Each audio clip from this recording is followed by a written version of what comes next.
Salut les hunters, j'espère que vous allez bien. Aujourd'hui on se retrouve pour un tout autre univers sur la chaîne, à savoir celui de Hunter x Hunter. C'est un univers que j'affectionne particulièrement et qui me tient à cœur. J'imagine que vous l'aurez remarqué par rapport au nom de la chaîne pour ceux qui sont fans de cette licence. Si vous n'êtes pas familier avec ce manga, je vous le conseille, c'est un pur chef-d'œuvre.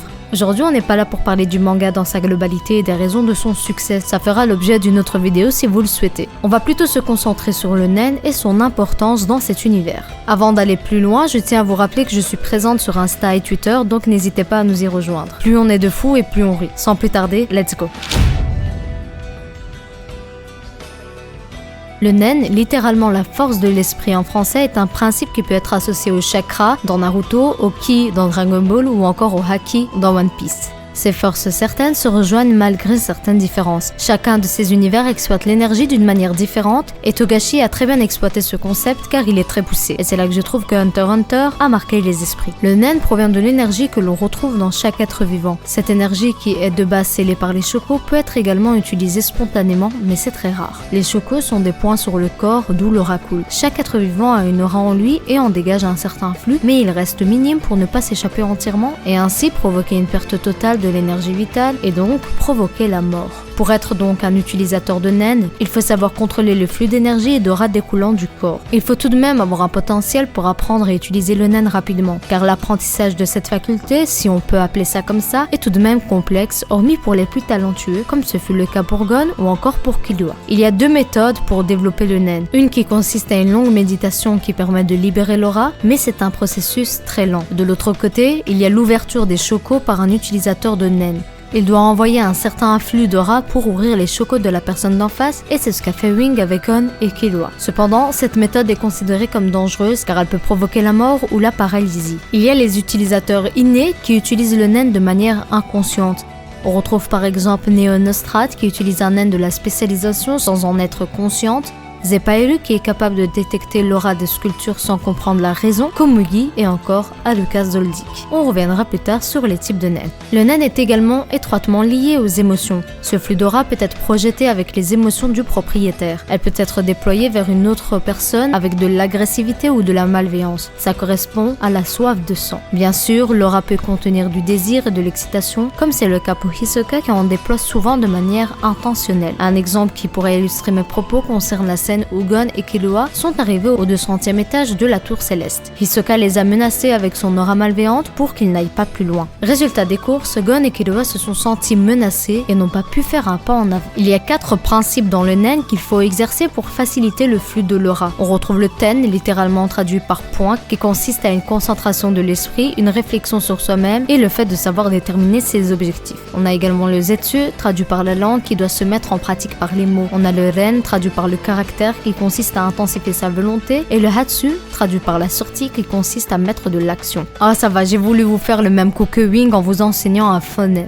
Car oui, pour ceux qui ne sont pas familiers avec le nen, les 4 principes sont bien les mêmes, mais avec une définition différente. Ces principes de l'école Shingenryu, dont le maître est Isaac Netero, doivent être complètement compris afin d'aller plus loin dans l'utilisation du nen. Donc prenez des notes si vous voulez vous y entraîner.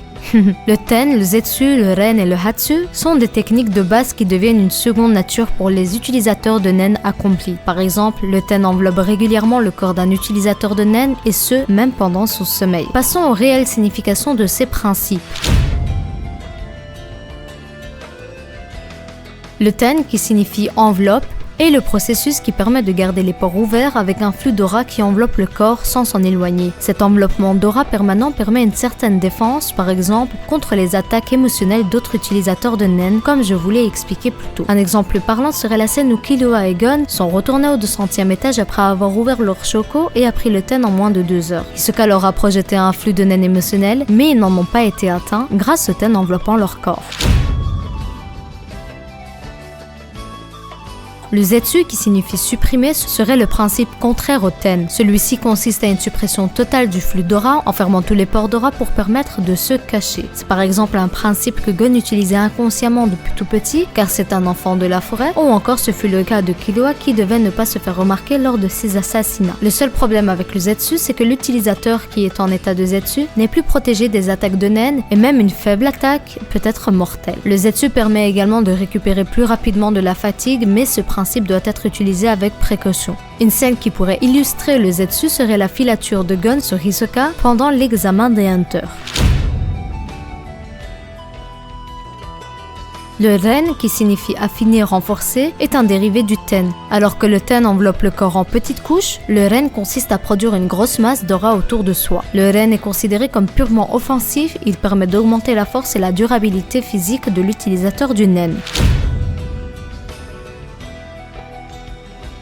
Le Hatsu, qui signifie sortie, acte, est la libération ou la projection d'aura. C'est majoritairement grâce au Hatsu que les utilisateurs de Nen pourront créer leur attaque spéciale et unique. Un Hatsu est considéré comme bon quand il reflète le caractère d'une personne. Copier les capacités d'un autre ne fait pas de toi un bon utilisateur de Nen, et attention, je ne parle pas des utilisateurs de Nen comme Kuroro qui ont une faculté spéciale pour voler les capacités des autres. Il y a bien évidemment des techniques plus pointues liées à 3 de ces principes. Le Hatsu n'en fait pas partie car c'est quelque chose de personnel et d'individuel que l'utilisateur de Nen développera au fil du temps. Mais on retrouve par exemple le Gyo, la mise au point, qui est une technique avancée du Ren. Cette technique permet de concentrer le flux d'aura dans une partie spécifique du corps, comme les yeux ou encore les points vitaux. Ainsi, la résistance de cette partie est augmentée, mais le reste du corps reste vulnérable. Souvent, le Gyo est utilisé sur les yeux pour permettre de voir l'aura de choses cachées par le In. Le In, dissimulé, est une forme avancée du Zetsu qui permet de dissimuler presque entièrement l'aura de l'utilisateur. La personne adverse ne pourra voir les choses dissimulées avec le In que grâce au Gyo ou encore au En. Le En, cercle, est une technique avancée du Ren et Ten combinés. Le Ren permet d'étendre l'aura bien au-delà de la normale et le Ten permet de donner une forme à cette aura. Cette capacité sert à être alerté s'il y a quelque chose qui se passe dans le En. Les utilisateurs de Nen peuvent sentir la forme et le mouvement de quiconque entre dans leur En, qui est souvent représenté par une sphère, mais ce n'est pas absolu. Par exemple, le En de Pitou a une forme très irrégulière. Généralement, le En peut se déployer dans un rayon de 50 mètres, mais il y a des exceptions. Par exemple, Xenozoldyck peut envoyer son N jusqu'à 300 mètres, tandis que Pitou peut étendre son N jusqu'à 2000 mètres. Le Shu enveloppé est un dérivé du Ten. Cette technique permet de prolonger son aura sur un objet et l'utiliser comme si c'était une partie du corps de l'utilisateur du Nen. Ainsi, l'objet pourra être renforcé comme c'est le cas des cartes de Hisoka par exemple, qui sont aussi dures et tranchantes que du métal. Le Ken, la fortification, est un dérivé du Ren. C'est une technique sur l'ensemble du corps qui permet de se défendre des attaques provenant de n'importe quelle direction, mais c'est une technique assez fatigante. Ce procédé est moins fort que le Gyo, mais c'est tout à fait normal étant donné que l'aura est répartie sur tout le corps, contrairement au Gyo où l'aura se concentre sur une seule partie de celui-ci. Le Ko, caractère, est une version améliorée du Gyo. L'utilisateur de Nen concentre son aura dans une partie du corps et le principe du Zetsu est utilisé pour le reste du corps, le laissant ainsi sans protection. C'est une technique assez risquée à utiliser pendant un combat entre utilisateurs de Nen, mais ça permet d'avoir une plus grande force d'attaque par rapport au Gyo. Le Ryu, flux, est un principe lié au Gyo. C'est la fluctuation de l'aura de l'utilisateur du Nen. Cela permet pendant un combat par exemple d'augmenter la puissance de son point et puis de remettre l'aura dans ses yeux. Voilà, cette vidéo touche à sa fin. Ne vous inquiétez pas, je sais bien que le Nen ne se résume pas qu'à ça. Mais j'ai décidé de vous laisser pour aujourd'hui et on se retrouvera dans une nouvelle série consacrée au type de Nen. Ainsi, chacun pourra faire un petit test et déterminer dans quelle catégorie il se trouve. Personnellement, je suis plus du type renforcement. Si vous savez déjà quel type de Nen vous caractérise, n'hésitez pas à me le dire dans les commentaires. En tout cas, ce fut un plaisir de faire cette vidéo car Hunter x Hunter est un de mes univers préférés. Si vous n'êtes pas encore abonné, n'oubliez pas de le faire avant de quitter la vidéo et d'activer la cloche. Likez la vidéo et partagez-la avec d'autres hunters qui, pourquoi pas, souhaitent découvrir le continent noir. On se dit à la prochaine pour une nouvelle vidéo et d'ici là, portez-vous bien. Allez, salut!